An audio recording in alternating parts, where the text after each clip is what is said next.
राधा वल्लभ श्री हरिवंश, राधा वल्लभ श्री हरिवंश।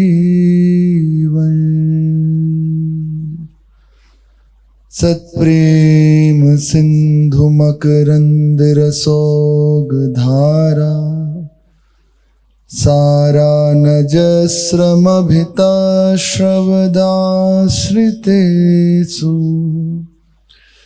श्रीराधिके तव कदा चरणारविन्दं।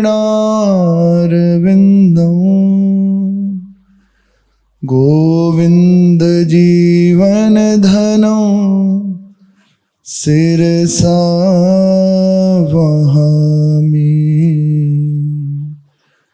गोविंद जीवन धनो शिरसा वहामि।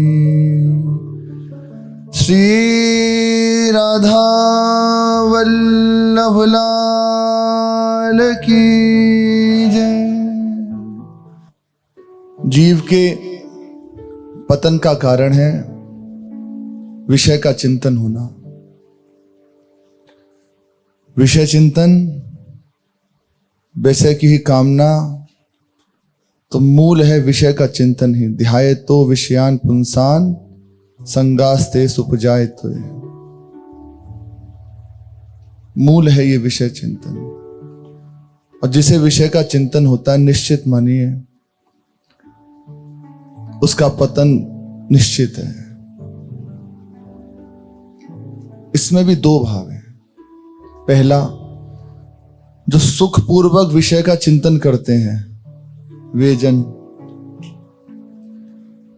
और दूसरा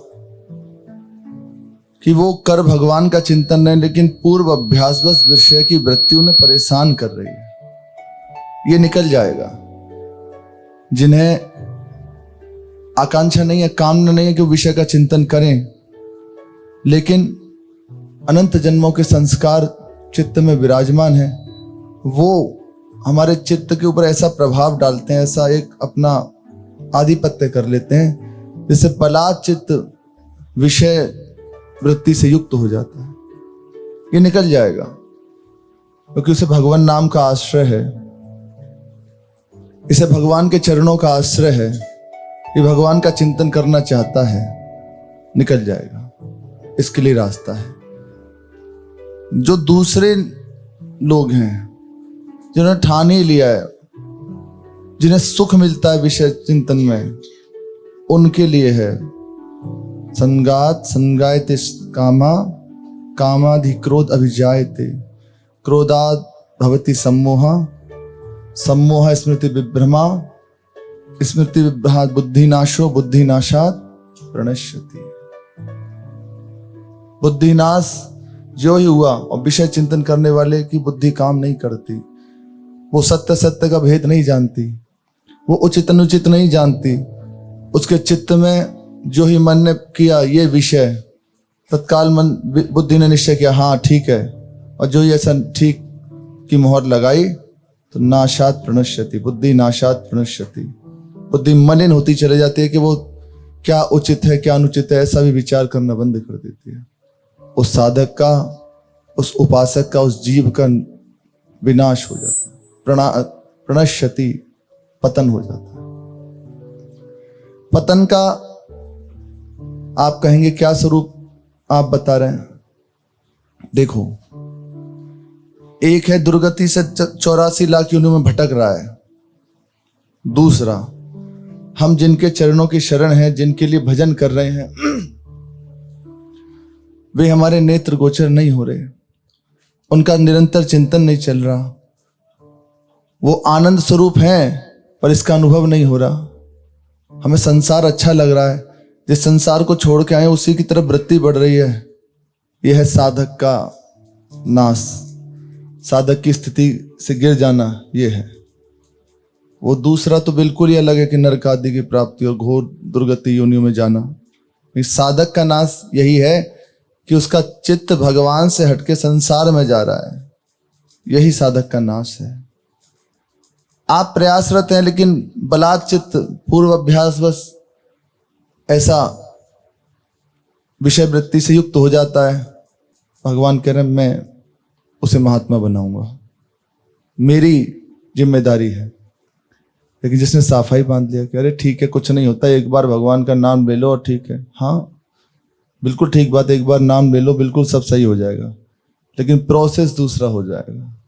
होता है ना, अलग अलग एक ही मर्ज की कई तरह से दवाई दी जाती हैं, बस ऐसे ही समझ लीजिए।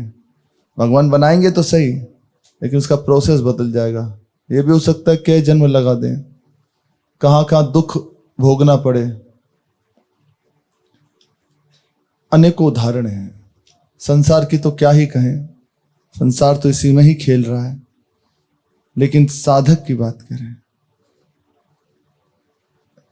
पूज्य भाई जी महाराज कह रहे हैं तुम्हारा पतन और विनाश का कारण है विषय का चिंतन होना, इसे संभाल लो। उत्थान तथा अमर पद की प्राप्ति का कारण है भगवान का चिंतन होना। आपका हृदय भगवान के चरणों में समर्पित हो रहा है, स्पष्ट इसका उदाहरण है। आपको एक मीठी मीठी याद अपने प्रभु की आने लगेगी, आपको प्रभु अच्छे लगने लगेंगे। विषय की वार्ता, विषय का चिंतन आपको दुख स्वरूप लगने लगेगा, बुरा लगने लगेगा। कोई मेरे से बात ना करे, मैं किसी से वार्ता ना करूं, कोई मुझे छेड़े ना, बस मेरे प्रभु की याद में मैं रोता रहूं, ये उसके हृदय में बढ़ता है। जिसने भगवान के चरणों का आश्रय ले लिया है और भगवान के भजन में लगा है, ऐसे उसका उत्थान होता है। अरे आप कहेंगे बाबा जियों के लिए होगी ये बात, तो नहीं, घर में रहते हुए जन, एक दो जन से, कुछ परिवार से मिले, क्या बताएं ऐसी अद्भुत स्थिति, इतना अच्छा हृदय का चिंतन घर में रहते हुए। मोटे गणेश जी वाले महाराज जी घर में ही रहते हुए गृहस्थ महापुरुष थे, और बड़े बड़े बीतराग जन उनके चरणों में बैठते। आज भी परमहंस जी विराजमान है वृंदावन मलुक पीठ में, उन्हीं के 40 साल सेवा में रहे, 40 साल घर में रहते हुए, हर समय भरत भाव में भरे रहते थे। हर समय भरत जी की स्थिति में स्थित रहते थे। कई बार ऐसा देखा गया, आसन में बैठे हैं और थोड़ी देर में देखा कि सारे वस्त्र भीग गए, बैठे बैठे। पूछा महाराज जी ये कैसे? सरयू जी का स्नान करके आ रहे हैं, भाव देह से प्रकट में उसका अनुभव हो रहा है। ये है चिंतन, खास बात है चिंतन। और अब संसार का त्याग करके भी वो संसार का ही चिंतन कर रहे हैं। संसार की बात में यदि सुख मिल रहा है तो अभी बात नहीं बनी, अभी आपने भगवान को हृदय से स्वीकार नहीं किया, अपना नहीं माना, इसीलिए तो संसार अच्छा लग रहा है। नहीं तो केवल आज इतनी पंक्ति कहते कहते महाराज जी रोने लगे। ना काहू सो बोली वो ना कोई व्यवहार, अपनी कुंवर किशोरी को जियत, इससे आगे नहीं बोला गया, बस इतनी पंक्ति। अब हम तो कह रहे हैं बस, उनके लिए जीवन है ये पंक्ति, अपनी कुंवर किशोरी को, इससे आगे नहीं बोलेंगे, विकल हो गए। ये महापुरुषों की अवस्था है। कह रहे हैं अच्छा हुए भीड़ हट गई, बस अब किसी से मिलना नहीं, कुछ नहीं, बस अपने। उन्हें भार लगता है, जिनका चित्त लग गया है ना, उन्हें भार लगता है। चिंतन महाराज जी के जीवन की प्रधान बात है, पूरे जीवन की स्मृति। भक्ति के 64 अंगों में 44वां 45वां अंग है स्मृति। महाराज जी ने भक्ति के 64 अंग वर्णन करना प्रारंभ किया, क्योंकि स्मृति पे आके टिक गए, उससे आगे नहीं बढ़े। कि सबका फल यही है, स्मृति। चलते फिरते उठते बैठते हर समय अपने प्रभु में है, उनकी याद में है। सरल भाषा में कहें, स्मृति अपने प्रभु की याद में बने। जैसे हमारा हृदय हर समय संसार की याद में बना रहता है, कि भगवत चरणों का उपासक, भगवत चिंतन वाले जन, हर समय सहज उनका चित्त भगवान के चरणों में लगा रहता है। चिंतन खास बात है। चिंतन आपकी स्थिति का परिचय आपका चिंतन देगा। कहाँ हैं आप? सहसा आपसे पूछा जाए कहाँ हो, तत्काल याद है प्रियाजू का नाम चल रहा है, प्रियाजू का रूप चल रहा है। बैठे हैं, झपकी लगी तो कहाँ हो? गुरुजी श्री जी इसी में है। बस अब आपका रास्ता ठीक है। और जो ही थोड़ा सा छूट मिली और भागा वो संसार की ओर। साधक की ऐसी स्थिति होती है क्योंकि वो साध रहा है, उसको संभाल रहा है। तो ऐसा होता है कि चिंतन किया, फिर विषय चिंतन, तो लड़ाई होती है अंदर। जलन किस बात की होती है साधक को? यही तो जलन होती है, और कोई जलन थोड़ी है, और कोई कलेश थोड़ी है। वो संसार का चिंतन छोड़ना चाहता है, पर मन पूर्व अभ्यास बस वही चिंतन देता है। बस इतनी लड़ाई है, बस इतनी सी लड़ाई है। संसार के भोग आकर्षित करते हैं, पर उसे भगवान चाहिए। इतना सा युद्ध है बस, ये है बस युद्ध। और कोई जलन नहीं होती साधक को, और कोई क्लेश नहीं होता। इतना ही क्लेश, इतनी ही जलन है।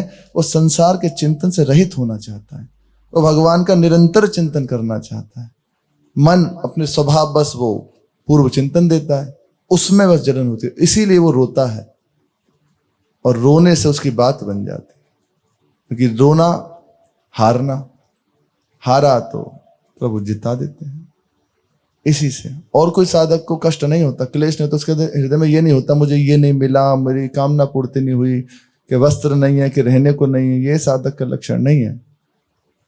ये नहीं होता साधक के अंदर। जिसके अंदर ये होता है वो साधक नहीं है। महाराज जी के वचन थे, पूज्य महाराज जी कृपा करके दर्शन देने आए तो कहा 2-3 जगह हम मानते हैं भगवत चिंतन बाधित हो। पहला, आप कुछ पा रहे हो तो हो सकता है उसके स्वाद बस आप भगवान का चिंतन छोड़ दो। दूसरा, चल रहे हो, कोई क्रियारत हो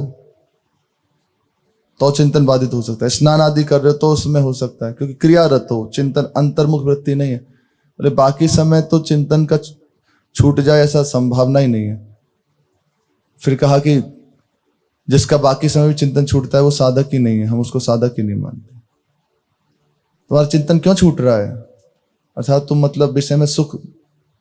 अब ये बातें बड़ी मार्मिक हैं, सार की बातें, वो ये सुन ले, जीवन में धारण कर ले तो बात बन जाए। जो हमारे हृदय में प्रश्न होता है ना, इतने दिन हो गए भगवान की शरण हुए, इतनी महिमा है उनकी, पर कुछ नहीं मिला, ये प्रश्न खत्म हो जाए। कुछ नहीं मिला, इतने दिन हो गए। अरे पल पल में देखता है क्या भगवान दे रहे हैं उसे, पल पल में कृपा की अनुभूति करता है। भाई जी महाराज कह रहे हैं अमर पद की प्राप्ति और उत्थान की प्राप्ति का हेतु है भगवान का चिंतन। जब तक मन केवल विषयों का स्मरण करता है तब तक पाप ताप से कभी छुटकारा नहीं मिल सकता, कभी छुटकारा नहीं मिल सकता। आप गंगा नहाए आओ, जमुना जी नहाई आओ, तीर्थ घूमी आओ, चारों धाम होई आओ, आपका विषय चिंतन नहीं छूटा तो आपके पाप नहीं छूटेंगे, पाप की प्रवृत्ति का नाश नहीं होगा। और पाप की प्रवृत्ति नहीं छूटी तो हृदय में जो अंधकार छाया है वो हटेगा नहीं। अंधकार नहीं हटा तो जो ज्ञान का प्रकाश, भगवान का प्रकाश हो रहा है वो देखोगे नहीं। कि मेरे हृदय में यहाँ बैठे हैं सर्व सचामिति सन्नविष्टो, ये बैठे, दर्शन नहीं होगा। वो नहीं हुआ तो मनुष्य जन्म लेने का फायदा ही क्या हुआ? व्यर्थ चला गया आपका मनुष्य जन्म, जन्म व्यर्थ न जाए। ये मौका चूक ना जाए, ये मौका ही अनोखा है। हरि भजले, हरि भजले, हरि भजने का मौका है। ये मौका चूक ना जाए, मौका ही अनोखा है। ये अनोखा मौका है, चूके ना। आप भगवान का चिंतन कीजिए, उसमें जो बाधा आती है भगवान कह रहे मैं संभालता हूं, मैं उसे ठीक करूंगा। तब तक पाप ताप से छुटकारा नहीं मिल सकता जब तक आप विषय का चिंतन करते रहेंगे। शुरुआत में पूज्य महाराज जी ने कहा था, प्रारंभिक अवस्था में एकदम मानो पहले दिन ही कहा। अब अलग अलग है किसको क्या देना चाहते कि भगवान का दर्शन हो, भगवत साक्षात्कार हो, हमारा ये वो नहीं है लक्ष्य। बड़ा कौतूहल हुआ कि ऐसा क्यों। सब काम तो उसी के लिए किया जाता है। फिर कहा कि साधुता आ जाए जीवन में, ये हमारा लक्ष्य है। स्वभाव साधु हो जाए, जीवन साधु में हो जाए, ये लक्ष्य है। दर्शन तो दुर्योधन को भी हो रहा है, अक्रूर जी को भी हो रहा है, चित्रकेतु को भी हुआ, लेकिन क्या बाद में हो रहा है? स्वभाव साधु हो जाए जीवन। और साधुता की रहनी में गोस्वामी जी कह रहे हैं, कब को हो यही रहनी रहूंगो, श्री रघुनाथ कृपालु कृपाते, संत स्वभाव कहूंगो। भेष की नहीं कहा, स्वभाव कहूंगो। विषय वृत्ति नहीं छूटती, प्रिया प्रीतम प्यारे नहीं लगने लगे, गुरुदेव अपने तन मन से अधिक नहीं लगने लगे, तो फायदा क्या हुआ? प्राणों से प्रिय वो हो जाए, प्राण उनके लिए फूल की तरह न्यौछावर करने के लिए तैयार हो जाए। यही बात। कोई गाली दे चुपचाप सह जाए। आज बड़ी हमने विलक्षण बात सुनी। प्रश्न हुआ, बहुत ध्यान से सुने, बड़ी अद्भुत बात है। हो सकता है आप पता नहीं जो हम कह रहे हैं समझ पा रहे नहीं समझ, या आप अधिक समझे हुए हैं, हम दो बात नहीं समझा पा रहे। तो बड़ी सुखमयी वार्ता हो रही है इस समय। मतलब ये अंदर की वार्ता हो रही है, जिससे परिवर्तन होता है उसकी वार्ता हो रही है। जहां हम छूटे हुए हैं, जहां से हमसे चूक हो रही है, उसकी वार्ता हो रही है।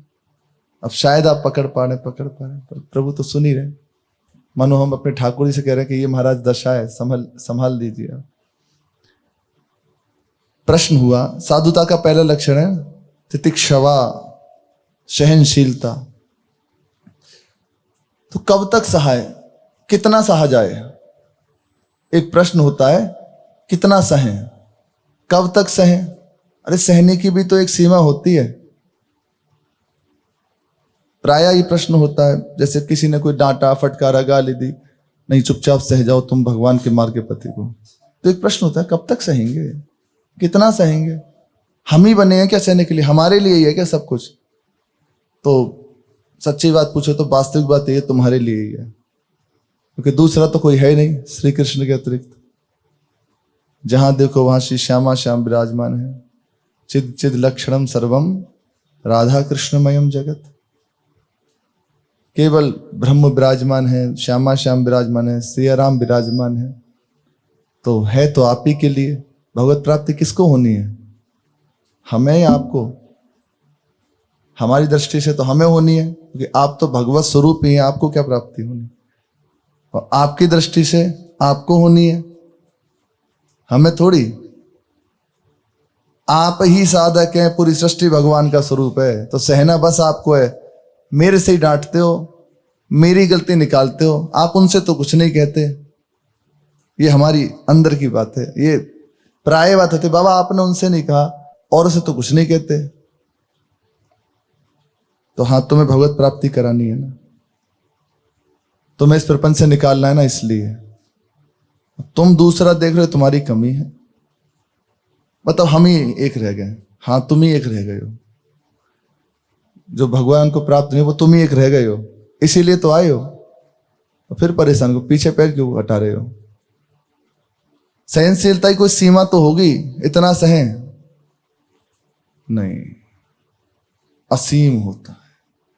सहनशीलता की सीमा नहीं होती, सीमा नहीं होती। एक ही है बस, सहो सहो, बस सहो। और इसी के लिए कह रहे हैं श्री सेवक जी, सहत सहत बाड़े, क्या है पंक्ति?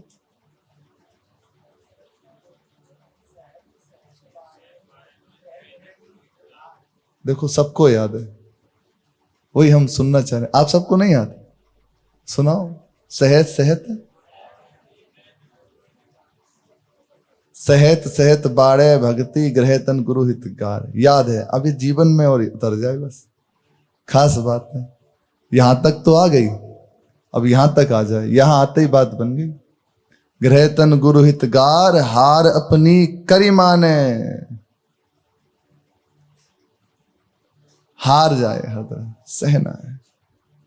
यहां तक भगवान कह रहे हैं उद्धव जी से, उद्धव जो असाधु पुरुष हैं वे तुम्हें गाली दें, तुम्हारे ऊपर थूकें, तुम्हें मारें, तुम्हारी आजीविका छीन लें, नाना प्रकार का तुम्हें कष्ट दें तो आत्मदृष्टि करके, आत्मभाव करके सब सह जाना, उनसे झगड़ना मत। कह सकते थे कि भाई तुम्हारे मित्र लोग कुछ ऐसा कहे तो तत्काल वो राख हो जाएगा, नहीं। भगवान कह रहे हैं उद्धव जी श्री कृष्ण स्वरूप ही हैं, उनके सखा हैं, कोई ऐसे कैसे बोल सकते हैं। भगवान कह रहे हैं सहो। तो उद्धव जी ने कहा महाराज ये सहना तो बड़ा कठिन है। तब तितिक्षु ब्राह्मण की कथा सुनाते हैं। सहनशीलता की सीमा नहीं होती, सहनशील असीम होता है। भगवान की भी एक सीमा है, भगवान 100 सह सकते हैं। गिनते जा रहे हैं, शिशुपाल गाली दे रहा है तो, और 100 जोई हुई तो गला उतार दिया। लेकिन संत, साधु, साधक, उसकी असीम सीमा है। करत जे अनसहन निंदक तेनहु पे अनुग्रह की। एक नदी में एक महात्मा जी स्नान कर रहे थे तो देखा एक बिच्छू बहता जा रहा है, अगर उसको नहीं बचाए तो प्राण छूट जाएंगे उसके। तुरंत स्वभाव कृपा में जाके उसे संभाला, हाथ में लेकर जो ही निकालने को हुए उसने डंक मार दिया, क्योंकि वो अपने स्वभाव से प्रेरित, वो छूट के फिर गिरा, फिर उठाया, फिर उसने, वो अपने स्वभाव में और महात्मा जी अपने स्वभाव में। किसी ने पूछा महाराज ये तुम्हें कष्ट दे रहा है, इसको क्यों नहीं छोड़ देते, मरने दो। प्राय यही तो बात आती है, अरे इतनी देर समझा लिया, नहीं मान रहा, जा मर जाके, क्यों नहीं छोड़ देते। इसने देखो आपको जहर चढ़ जाएगा हाथ में, आपकी मृत्यु हो जाएगी, आप तो इसे बचा रहे हो, ये आपको कष्ट दे रहा है, छोड़ो। और इसका स्वभाव अपना है, ये मेरा स्वभाव है। जब ये अपना स्वभाव नहीं छोड़ता क्रूरता का, तो मैं अपना साधुता को स्वभाव क्यों छोड़ दूं। सहे सो साधु और कहे सो जमाना, सह जाए, सब कुछ सह जाए, पहला लक्षण है। भगवान कहते हैं अनुब्रजाम में हम नित्यम पूये यत्यंग रेणु भी, मैं उसके पीछे पीछे फिरता हूं कि उसकी चरण रज मेरे मस्तक पे पड़ जाए, मैं पवित्र हो जाऊं। यह है सहनशील उपासक का लक्षण, चुपचाप सह रहा है।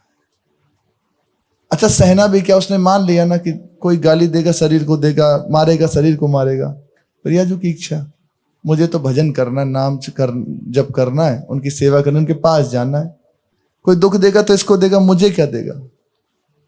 सुलझा हुआ है, डिप्रेशन में नहीं है अंदर से कि बाहर से तो अरे सहना कुछ नहीं कर रहे, देख लेंगे भगवान, ये वृत्ति नहीं। प्रियाजू के पास जाना है, पीट ले कोई, वो जानबूझ के किसी से ऐसा कोई कार्य नहीं करता कि जिससे कोई गाली दे, लेकिन संसार का अपना स्वभाव है, वो अपने स्वभाव में बरतता है, अपने में आनंदित है। तेरे चक्कर में हम अपना आनंद क्यों खत्म करें। एक महात्मा महाराज जी से प्रसंग सुना है। एक महात्मा जी थे, उन्होंने अपने जीवन की एक घटना सुनाई बचपन की। वे बचपन से ही भगवान नाम जप करते थे। अब इतना अभ्यास बढ़ा कि हर समय नाम रटन होने लगा। विद्यार्थी थे, स्कूल में पढ़ने जाते थे, तो जो उचित हुआ तो बोल दिया, वरना बाकी समय सुनते रहते और बस हर समय जप करते रहते। एक दिन भगवान लीला करते हैं, तो किसी जो विद्यार्थी था उसके 50 रुपए किसी ने चुराए और उनके पास रख दिए। फिर उसने देखा कि इनके पास रखूंगा तो चले जाएंगे, तो मुझे चाहिए, उसने उठा के अपने पास रख लिए। इतने में वो साधक को पता चल गया कि मेरे 50 रुपए चोरी हो गए। अब रोने लगा, कहने लगा। तो किसी ने उन जो महात्मा जी थे जो बचपन की बात बता रहे थे, नाम जब करे तो उनका नाम लेते, किसने लिए मेरे पैसे। और जो टीचर थे वो आए, आके कहा तुमने पैसे लिए? एक बार हाथ जोड़ के कहा नहीं लिए। अब और विद्यार्थी नहीं नहीं इसी ने लिए, ये ऐसा ऐसा ऐसा। अब बार बार पूछे, उत्तर ही नहीं दिया, जब करने लगे। मास्टर ने पीटना शुरू किया, कुछ नहीं बोले, पिटते रहे, एक बार कुछ नहीं कहा लौट के। बाद में किसी तीसरे साधक ने देख लिया, तो वो विद्यार्थी ने देख लिया था कि पैसे उसने चुराए, उसने अपने पास रखे, ये तो बेचारा बेमतलब पिट रहा है। कहा सर मैंने देखे हैं, इसने पैसे नहीं लिए, पैसे इसके पास हैं। उसकी चेकिंग हुई तो उसके पास पैसे निकले। अब तो महात्मा का जो अध्यापक थे, उनका हृदय बड़ा क्लेश हो गया। समीप में बुलाया, कि बेटा तुमने जब पैसे नहीं लिए थे तो तुमने बताया क्यों नहीं? उनका बताया था। और दोबारा क्यों नहीं बताया? बोले प्रभु मेरा नाम छूट जाता। ये तो क्या है, कोई बड़ी बात नहीं, नाम छूटा तो हानि है, इसकी कोई हानि नहीं है। देह तो आज नहीं तो कल छूटेगा ही, जैसा संयोग इसका है। कोई प्रारब्ध था आपने नष्ट कर दिया, वो तो चरणों में पड़ गए, गलती हो गई मेरे से। वो महात्मा जी कह रहे थे कि वो प्रसंग हमारे जीवन का आज तक एक ही बात है कि बस सहना है। जो गंगा जी के समीप विहरण करते हैं तो क्या है? सहना है। पीटा जाता है, भूख से व्याकुल होते हैं, बालू पाई है महाराज जी ने। सोचो, तितिक्षा देखो, कितना कष्ट सहा। 7 दिन भोजन, 7 दिन भोजन, एक बर्फी पाली, कुछ किनका पा लिया। यह है तितिक्षा, यह साधु था। और उसके बाद भी कई बार पूछा महाराज जी उस समय चिंतन क्या चलता था? बोले परम आनंद रहता था। ऐसी विकलता रहती थी, कब भगवत साक्षात्कार हो, कब ब्रह्म साक्षात्कार हो, कब मुझे अपने स्वरूप की अनुभूति होगी। बोले एक ही लालसा थी, इन सबकी कोई महत्व नहीं था। भारी भीषण सर्दी है, कुछ फर्क नहीं पड़ता था, पता ही नहीं चलता था। भगवान के मिलने की लालसा सब करा देती है। बोले चिंतन हर समय केवल भगवान का है, और कुछ था ही नहीं, किसी मिलना नहीं, जुलना नहीं। बोले कितने समय तक तो हमें संसार का विस्मरण हो गया कि संसार है भी है, यही याद नहीं था। यह है तितिक्षा, सह जाए, सब कुछ सह जाए, सहे सुसाध। पाप ताप से तब तक छुटकारा नहीं मिल सकता जब तक आप संसार का चिंतन करते रहोगे। भले आप कोई भी भेष में हैं, भेष से मुख्यता बात नहीं है, बात है आपके चिंतन से। चिंतन क्या चल रहा है? यदि तुम असली में पाप ताप आदि से छूटना चाहते हो, जीवन को महा आनंद में, पुण्य में, शांति में, ऊंची स्थिति से भगवत भाव से युक्त बनाना चाहते हो, तो मेरी प्रार्थना मानो, भगवान का स्मरण करना प्रारंभ कर दो। भगवान बहुत कृपालु हैं। तुम छोटा सा प्रयास करो, भगवान कृपा करके पूर्ण रूपेण अपने आप को तुम्हारे चित्त में प्रकाशित कर देंगे। श्रीपाद प्रबोधानंद जी महाराज कह रहे हैं, त्यक्त्वा वृंदावन मिदमहो चेद बहिर्यासि नूनौ क्षिप्त्वा कल्पद्रुमवर वनम हंत साखोटमेसी हित्वा वृंदावन रस कथा मन्य वार्ता रुचिश्चेत ज्ञातम क्षिप्त्वा परमम अमृतम भोक्तुम इच्छु स्विष्ठा। मानो इसी को श्लोक में कह रहे हैं श्रीपाद प्रबोधानंद जी महाराज कि तुम्हें वृंदावन प्राप्त हो गया है, लेकिन वृंदावन प्राप्त करके भी तुम वृंदावन का चिंतन नहीं करते, संसार का चिंतन करते हो। संसार की ओर सुख बुद्धि है, और वृंदावन को छोड़कर अन्यत्र जाते हो, दूसरे स्थान पर रहने का ठिकाना बनाते हो कि अरे 2-4 दिन यहाँ रह जाएं, फिर वहां रह जाएं, थोड़ा घूम फिर लें। तो ऐसा लगता है मानो समस्त कामनाओं की पूर्ति करने वाले जो कल्प वृक्ष हैं उसके वन को छोड़कर तुम सरकंडे, सिरोह, हिंगोट आदि के वन में जाकर रहना चाहते हो। उनके वृक्षों के नीचे बैठकर अपनी कामना पूर्ति करना चाहते हो। कल्प वृक्ष को छोड़कर, कल्प वृक्ष जो भी कामना हो पूर्ण कर दे, उसे छोड़कर सरकंडे आदि के वनों में जाकर रहना चाहते हो। तुम्हारे चित्त में संसार के लिए सुख बुद्धि है, तुम सोचते हो वहां नहीं जाएंगे तो ऐसा काम नहीं बनेगा, हमारी ये जो सुख की लालसा पूर्ण नहीं होगी। तो ऐसा मानो तुम सुंदर कल्प वृक्ष को छोड़कर सिरोह आदि, सरकंडे आदि के वन में जाके रहना चाहते हो। सरकंडे देखे हैं?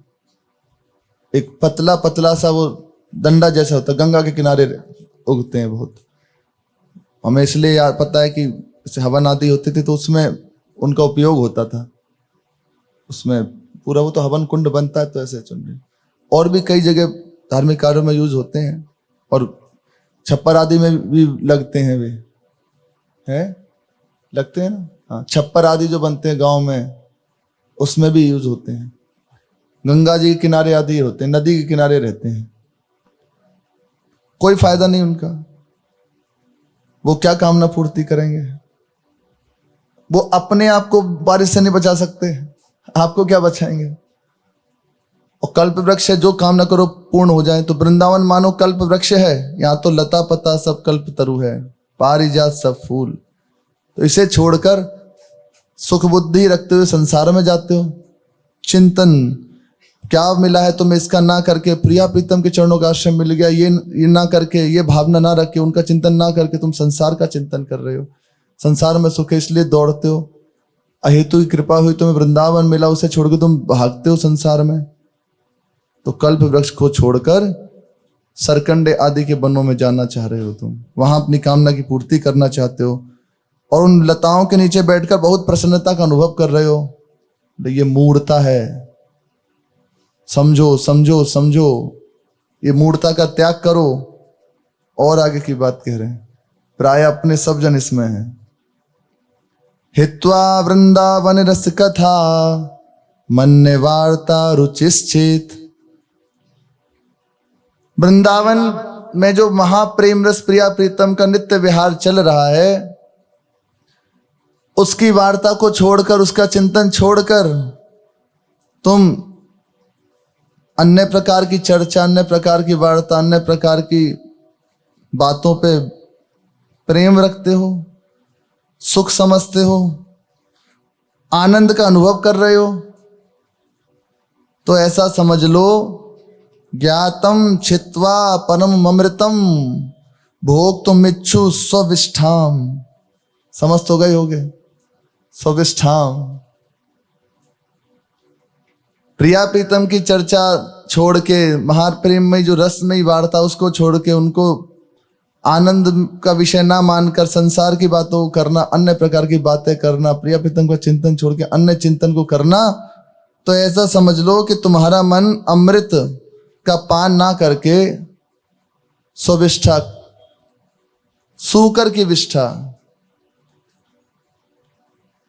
उसको मल को, अब यहां तो स्पष्ट कह रहे हैं, भोक्तु मिच्छु स्विष्ठाम, अत्यधिक आनंद का अनुभव कर रहा है उसे पाने में। प्रिया प्रीतम की चर्चा छोड़ के अन्य चर्चा यदि अच्छी लग रही है, वार्ता अच्छी लग रही है, तो मानो तुम्हें सूकर की विष्ठा अच्छी लग रही है, स्वान की विष्ठा अच्छी लग रही है। अब विष्ठा कौन पाता है? सुअर ही पाते हैं। तो वो उन्होंने बता दिया तुम इस पंक्ति में हो। अपने भी इसी पंक्ति में ही आते हैं। क्यों? कि कहाँ हर समय भगवान की चर्चा करते हैं, सुनते हैं। भगवान की चर्चा में जमाई आती है, नींद आती है, और चिंतन चलता रहता है। सिद्धांत की चर्चा सुनना है, प्रिया प्रीतम की चर्चा सुनना है, उसी समय सारे संसारी कार्य याद आएंगे। भाई ये वाली सेवा कर लें, ये कर लें, उसी समय सब याद आएगा। एकाग्र चित्त और शांत गंभीर होके सौभाग्य मिला है, ऐसे बात थोड़ी रहता है। उस समय तो मतलब सब चीज के इसी समय कर लो, जितने कार्य सृष्टि के इसी समय खत्म हो जाए, इसी समय कर लो। बाहर के लाभ ले जाते हैं, घर के रह जाते हैं। सही बता रहे हैं आपको। घर का जोगी जोगिया, आन गांव का सिद्ध, ऐसा ही होता है। बाहर के लाभ ले जाते हैं। अरे क्या सुनना, अलम विषय वार्तया नरक कोटि भीभत्सया। महाप्रभु जी कह रहे हैं वृथा श्रुति, वहां तक कह रहे हैं वृथा श्रुति कथा श्रमो बत विभेम कैवल्यता। मोक्ष पद से भी भय लगता है। परेश भजनोन मदा यदि सुखादया किम तथा परंतु मम राधिका पद रसे मनो मज्जतु। ये है उपासक का लक्षण। रस चर्चा, श्यामा श्याम कैसे सुंदर है, कैसा आनंद बरसा रहे हैं, कैसी कृपा कर रहे हैं। बरसाने में एक साधक थे। संसार का चिंतन, संसार के प्रति थोड़ा भी महत्व भाव, बहुत अच्छे साधक थे। ध्यान से सुने घटना। तो क्या हुआ, किसी कारणवश अब उनकी कुसंगति हो गई। नाम जप करते सब, लेकिन कुसंगति पड़ गई। को ना कुसंगति पाए नसाई, रहे ना नीच मते चतुराई। कौन ऐसा जो कुसंगति प्राप्त करके नष्ट ना हो जाए? कुसंगति में पड़ गए, जिसके कारण भजन साधन सब छूट गया और कामना पूर्ति के लिए तंत्र साधना करने लगे। श्यामा श्याम का चिंतन छूटा, ठाकुर जी का चिंतन छूटा, तंत्र साधना करने लगे। और तंत्र साधना मतलब स्वभाव अत्यंत कठोर हो गया। अब जब तक उनका शरीर रहा तब तक वो परेशान करते वहां साधुओं को, महात्माओं को, कुछ फेंक देते, कुछ रास्ते में डाल देते, ऐसा सब। उसी कारण बस एक दिन किसी तंत्र क्रिया कर रहे थे, उसमें ही कुछ व्यतिक्रम हुआ और शरीर छूट गया। जो ये शरीर छूटा भयंकर प्रेत बने। गहवर की घटना है, बरसाना गहवर की। अब प्रेत बने तो जो वहां महात्मा जन थे उनको दिखाई देते बीभत्स स्वरूप में जलते हुए, महाकष्ट का अनुभव कर रहे। तो उन साधुओं को परेशान करते, छू नहीं सकते, स्पर्श नहीं कर सकते, भगवान का नाम रटन करने वगैरह स्पर्श नहीं करते, पर दूर से दिखाई देते उन्हें। मानो वो ये कहते हैं मेरा उद्धार करो, मुझे बचाओ, इस योनि से निकालो। कैसे दशा हुई है? संसार का चिंतन करने के कारण, संसार के प्रति महत्व होने के कारण दशा हुई। संसार अच्छा है ये वृत्ति के कारण हुई। सुख प्रिया प्रीतम के चरणों में ये वृत्ति हट गई, इस कारण से। इसलिए मौका मिला, इससे निकल चलो। ये मत सोचो कि हमारा तो कोई क्या बिगाड़ लेगा। ये भगवान की माया बड़ी प्रचंड है, बहुत प्रचंड है। कब पता नहीं कौन सी घटना घट जाए। भगवान संभाल तो कर ही रहे हैं, पर आपका जितना पुरुषार्थ है उसे बचा के मत रखो, झोंक दो उसको। भगवान की कृपा हम सबके ऊपर है, अब उस कृपा का लाभ लीजिए। डरते रहिए कहीं मैं भगवान को भूल ना जाऊं। हे नाथ, आप इतनी कृपा करें बस आपको ना भूलूं। आपके चरणों में, आपके प्रेमी जनों के चरणों में सदैव मेरा मस्तक झुका रहे। डरते रहो, इस चीज से डरते रहो, कहीं के ऐसा ना हो जिससे मैं भगवान को भूल जाऊं। प्रेत बने, अब महात्माओं को दिखाई देते, तो एक ही परम औषधि है शांति की, चर्चा। महात्माओं ने मिलकर निर्णय किया कि धुंधकारी की मुक्ति भगवान की कथा से हुई, तो इनकी भी मुक्ति का उपाय भगवान की कथा ही है। तो एक वृंदावन के बहुत अच्छे संत थे, उनको कहा, उन्होंने वहां कथा करी। तो उसके बाद फिर से वो एक बार दिखे, कहा कि अब भंडारा और कराओ और संत चरणामृत अमुक स्थान पर, संत शिष्टामृत अमुक स्थान पर रख देना। उसे पाते ही मेरी ये योनि छूट जाएगी और भगवान के पास चला जाऊंगा। ऐसा ही किया गया। तुरंत उसके बाद उनका देह छूटा और भगवान की सेवा में चले गए। सत्संग के प्रभाव से, सत्संग की कृपा से भगवान की कृपा प्राप्त हो गई। संसार का चिंतन, संसार के महत्व के कारण ये दशा हुई। अच्छा, और क्या कामना? धन आए, लोग जाने, यही तो हुआ, तो कहां उतर गए? और भगवान का चिंतन, प्रिया प्रीतम का रसमय चिंतन। ध्रुवदास जी कह रहे हैं, कैसो फव्यो है नीलांबर सुंदर, मोहि लिए मन मोहन माई। कैसो फव्यो है नीलांबर सुंदर,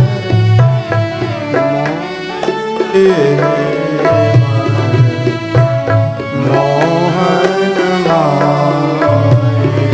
फैली रही छवि अंगन कांति,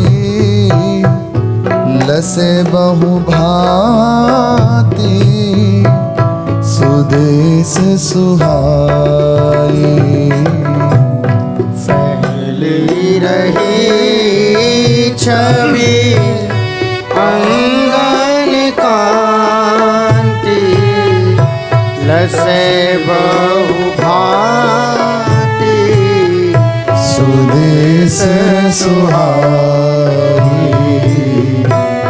शीस को फूल सुहाग को छत्र सदा पिय के मन को सुखदाई। शीस को फूल सुहाग को छत्र सदा पिय के मन को सुखदाई। और कछु ना रुचे ध्रुव पिय को भावे यह सुख मारी लड़ाई।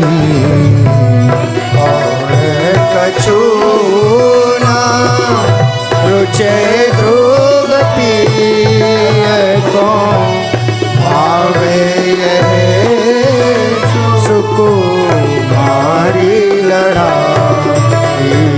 कैसो फव्यो है नीलांबर सुंदर मोहि लिए मन मोहन मारी। कैसो भव्यो है नीलांबर सुंदर मोहि लिए मन मोहन मारी। महाप्रेममयी श्री श्यामा श्याम ऐसी सुंदर शोभा से युक्त हैं, नीलांबर धारण किए हुए हैं। लाडली जो उसकी इतनी प्यारी शोभा, इतनी सुंदर शोभा, इतनी मनमोहक शोभा है, औरों की क्या कहें। मोहि लिए मनमोहन माई। हे सखी देख, ये मनमोहन, स्वमनमोहन, विश्व मनमोहन, अरे किसकी कहें, कौन ऐसा है जो इनसे मोहित ना हो। लेकिन ये हमारी प्रियाजू के रूप को देख के अरे कहीं दृष्टि पड़ जाए तो मोहि लिए मनमोहन माई, मोहित हो रहे हैं। उन्हें कुछ और नहीं रुचता। ऐसी आभा अंगों की प्रकाशित हो रही है कि कहा नहीं जा सकता। बड़ी सुंदर शोभा है। देख देख, शीश पर जो फूल विराजमान है, ऐसा लगता है सुहाग का छत्र विराजमान हो, अटल छत्र सुहाग का विराजमान हो। और प्रीतम के मन को सुख देने वाला है शीश का फूल। एक एक अंग की आभा, जहां दृष्टि पड़ जाए वहीं आसक्ति प्रगाढ़ हो जाए। अरे देख, इनकी दशा तो देख, इन्हें और कुछ नहीं रुचता, और कुछ उन्हें अच्छा नहीं लगता। और कछु न रुचे ध्रुव पिए को भावे यह सुकुमारी। यही प्रिया प्रीतम को दुलार करें, सखियों के हृदय में यही भाव है। और लालजू सदैव प्रियाजू को दुलार करते रहें, उनकी सेवा करते रहें, सुख पहुंचाते रहें, ये इनके हृदय की बात है। महासुख वाणियों में भरा हुआ है। बहुत दुलार रसिकों ने वाणियों के द्वारा किया है। एक क्षण खाली मत रहो। मंत्र चल रहा है, नाम चल रहा है, वाणी जी चल रही है, कुछ ना कुछ अंदर चलता रह जाए। ठाकुर जी की सेवा करो, और कुछ चिंतन नहीं बन रहा, मानो हम नहीं कि कैसा निकुंज जैसा चिंतन कर पा रहे। तो जो आपको ठाकुर जी मिले हैं, जो आपके पास सेवा, उसकी सेवा का चिंतन करो। अच्छा, अभी जल के लिए पात्र धोने हैं, फिर जल भरना है, उसमें क्या डालना है, फिर श्री जी की सोहनी सेवा करने को, यही चिंतन करो। ये ठाकुर जी की सेवा का चिंतन करो। गुरु जी के समीप जाना है, वहां सेवा करनी है। अच्छा, दिन में ये सेवा है, हमारी बाणी पाठ में जाएंगे तो वहां ये पढ़ेंगे। अच्छा, कल क्या हुआ था, ये चिंतन करो। संसार का चिंतन छोड़ो, परिक्रमा का चिंतन करो। परिक्रमा में जा रहे हैं, अच्छा अमुक अमुक स्थान पे परिक्रमा नहीं, हमारे हृदय में हम कहते हैं कि चिंतन प्रिया प्रीतम का बन रहा, ये चिंतन करो। जो आप देख रहे हैं वर्तमान, ठाकुर जी कैसी सुंदर शोभा से, राधा वल्लभ जी कैसे, ये चिंतन करो।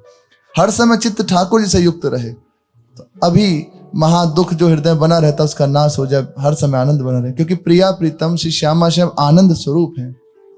ये रुचने चाहिए, ये अच्छे लगने चाहिए। संसार की चर्चा, विषय चर्चा दूर हो जाए, छूट जाए, हमें अच्छा ना लगे, हमें अच्छे लगने लग जाए प्रिया प्रीतम। कुछ और भाए ना। ठाकुर जी कृपा करें, जैसे कृपा करके हमें सुना रहे हैं, अंदर बात दे रहे हैं, ऐसे ही हमसे करा लें, वो करा लेंगे। देखो अगर कराना ना होता तो सुनाते क्यों, हमें लाते क्यों? बस ये बीच बीच में जो सावधानी की बात बताते हैं, हमें ध्यान पूर्वक सुनना चाहिए और अंदर से कहना चाहिए, प्रभु आपकी कृपा से सुन रहे हैं, पर आप करा लोगे तो हो जाएगा, हमारे बस की बात नहीं है। बस तो आश्चर्य पुष्ट हो रहा है। और जिसे ठाकुर जी का आश्रय, तो अब कौन है ऐसा जो उनकी ओर दृष्टि उठा के देख सके? व्यर्थ समय न गवाओ। महारस में श्री श्यामा श्याम की लीलाएं, क्या बताएं। मैं तो कल चर्चा करते करते इतने वो थे कि अब ये करेंगे ये करेंगे, 8 बज गए। उसके बाद ही ऐसा उत्साह, सबका प्रणाम है। क्या ये मिल रहा है उन्हें रस, उन्हें सुख मिल रहा है। कैसे? ये रस में श्री श्यामा श्याम का थोड़ी सी वार्ता सुनने को मिल गई, चित्त महारस में हो गया। अब वो संभाल नहीं पा रहा, सामने हो बे यार नचना पे। तो अब सामने प्रिया प्रीतम की झांकी है, वो नाच रहे आनंद से। गुरु जी श्री जी भेद नहीं है, एक ही है, वो चित्त नाच रहा है। ये प्राप्त होता है हमें। जो मनुष्य जन्म भगवान ने दिया है इसलिए कि दुख परंपरा का नाश होके महासुख समुद्र में स्थित हो जाओ, श्यामा श्याम की सेवा में पहुंच जाओ, इसलिए जन्म मिला है। व्यर्थ ना जाए, ये मौका चूक ना जाए। शेष चर्चा श्री राधा वल्लभ लाल की जय।